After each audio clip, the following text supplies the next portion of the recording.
This is KTN News.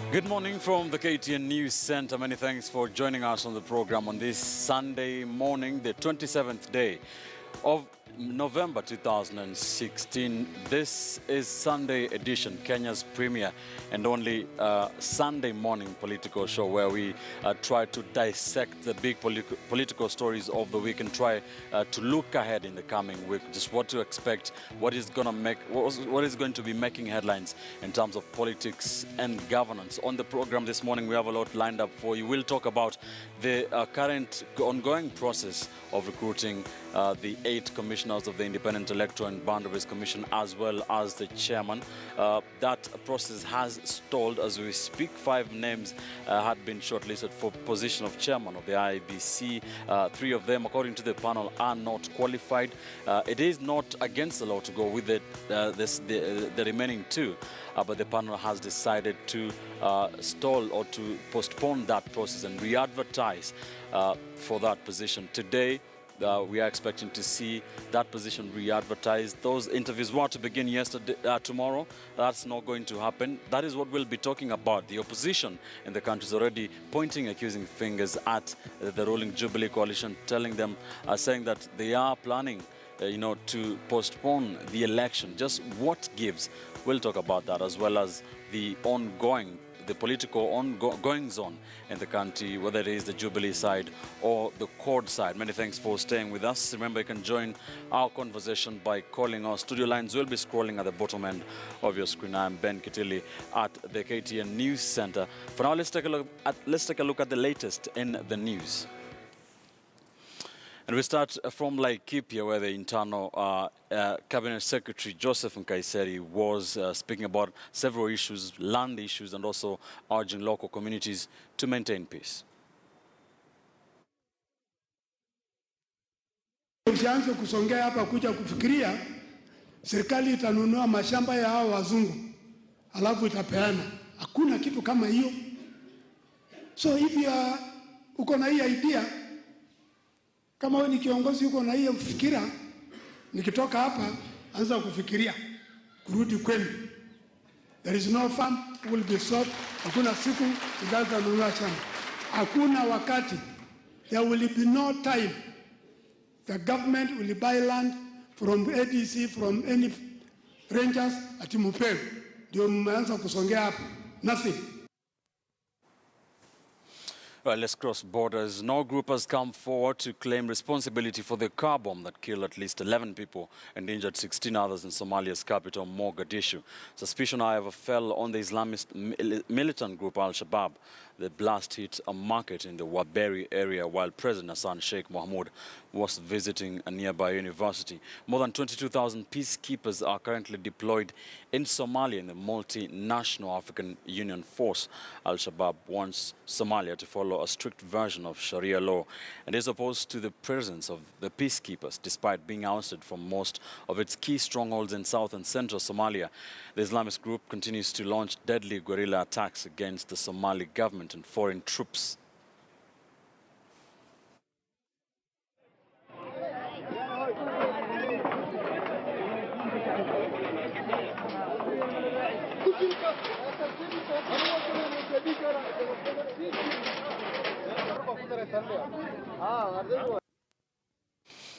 Let's stay in the Horn of Africa nation now, shall we? And Somalia's election, which has been underway since last month, has the trappings of democracy, but few of the functions.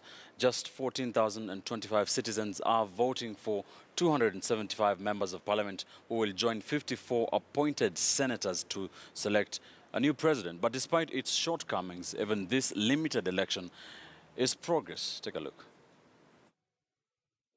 The vote is part of Somalia's ongoing election, which began last month. Just 14,000 of the country's 12 million citizens are voting for 275 MPs. who will join appointed senators to select a new president. With winners often negotiated in advance, it falls far short of a democratic election.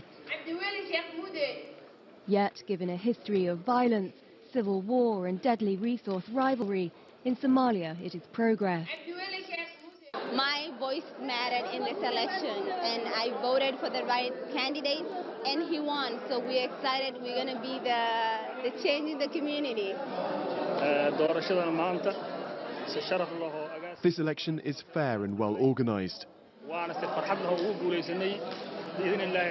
We're happy because this is the first time we've seen people selecting their candidates.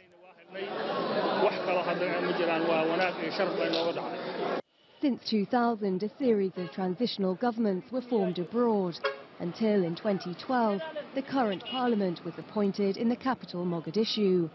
Now voting is taking place in regional towns, though observers say there are numerous problems.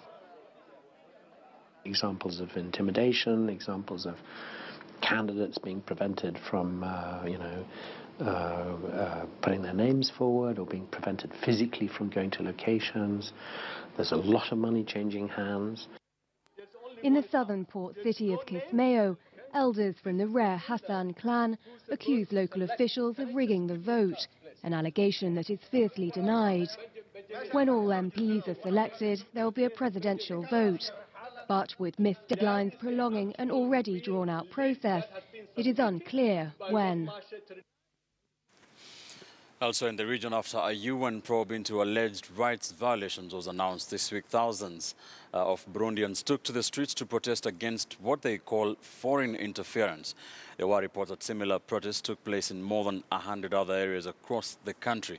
Burundi's Solidarity and Human Rights Minister Martin Nivyabandi told a press conference on Thursday that the 3 UN investigators who have been mandated to look into human rights violations in Burundi are not welcome. The UN Human Rights Council has decided to appoint the investigators following a UN report from September that detailed atrocities and warned of genocide. The alleged atrocities occurred after Pierre Nkurunziza announced his plan to run for a third term in April 2015.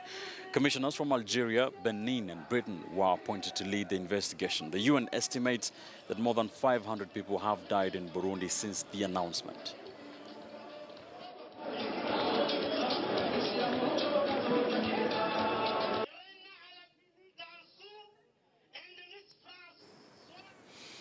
Up to 1.3 million protesters braved sleets and freezing temperatures in Seoul, South Korea to demand the resignation of President Park Geun-hye over a corruption scandal. Park is accused of allowing her friend Choi Soon-sil to manipulate power from behind the scenes. The president has apologized twice but has so far resisted calls to resign. Organizers said 1.5 million were in Seoul and another 400,000 in other regions of the country. Police put the turnout in the capital at 270,000. About 25,000 officers were deployed in Seoul, but there were no reports of violence. The protests, which began 5 weeks ago, were the largest in South Korea since pro-democracy demonstrations of the 1980s.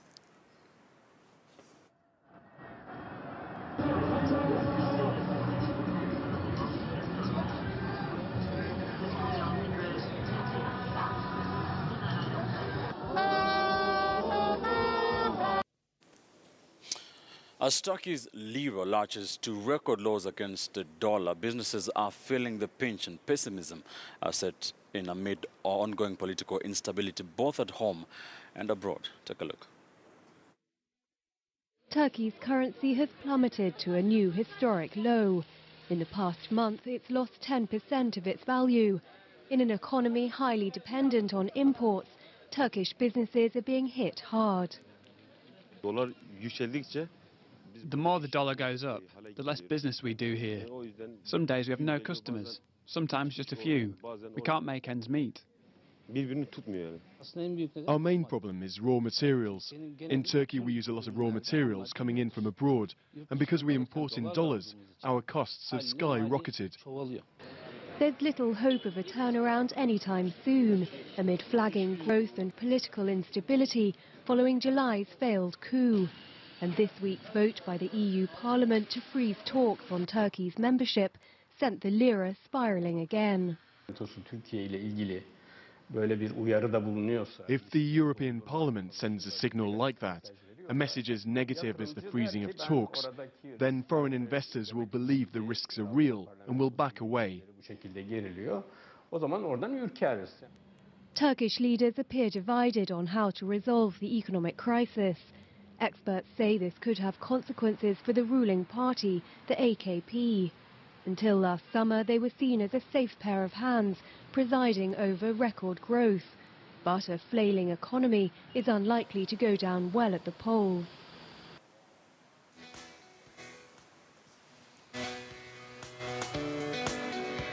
You're watching Sunday edition here on KTN News. Many thanks for staying with us on the broadcast this morning. It is barely 9 months to the 2017 general elections, and political campaigns in the country are almost in top gear. When we return, we take a look at the political pages, just giving you the latest and analyzing what has been happening in this country in terms of politics. Remember, it has been touted by political analysts to be a two-horse race between the Jubilee Party and the Coalition for Reforms and Democracy, or the opposition in whatever form it will be. Right now it is a quad coalition who are yet to decide who their presidential flag bearer is. It could be a bigger opposition in terms of bringing in other political parties in the opposition. Those plans are still in the pipelines, and there is a small matter which is a momentous issue, and that is the Independent Electoral and Boundaries Commission, IBC, whose commissioners are yet to be recruited. That process seems to be stalling. The time that the panel had seems to be running out. The timelines that the IBC has in terms of fulfilling its mandate in running the next general election seem to be taking a